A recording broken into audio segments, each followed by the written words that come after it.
જૂનાગઢમાં રેલવે પ્રશાસનની ગંભીર બેદરકારીનો એક વિડીયો વાયરલ થયો છે। ખુલ્લા ફાટકની વચ્ચે જ ટ્રેન આવી ગયાનો વિડીયો વાયરલ થયો છે। ભૂતનાથ નજીક ફાટક બંધ ન કરાઈ અને ટ્રેન આવી પહોંચી। ટેકનિકલ ખામી સર્જાતા ફાટક બંધ જ ન થયું। ટ્રેન આવી પહોંચતા ખુલ્લી ફાટકે જ પસાર કરવી પડી આ ટ્રેનને। તો દ્રશ્યોમાં પણ જોઈ શકાય છે। આ વિડીયો પણ સામે આવ્યો છે। ભૂતનાથ નજીકનો આ વિડીયો છે કે જ્યાં જૂનાગઢ રેલવે પ્રશાસનની ગંભીર બેદરકારી સામે આવી છે। વિડીયો ગઈકાલ સાંજનો હોવાનો દાવો કરવામાં આવી રહ્યો છે। ભૂતનાથ નજીક ફાટક ખુલ્લું હતું અને ટ્રેન આવી હતી।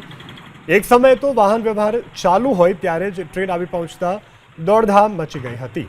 આખરે ખુલ્લા ફાટકે જ ટ્રેન આવી ચડી અને ટ્રેનને સિગ્નલ આપી દેવાયા બાદ ફાટકમાં ટેકનિકલ ક્ષતિ સર્જાઈ અને ફાટક બંધ જ ન થઈ।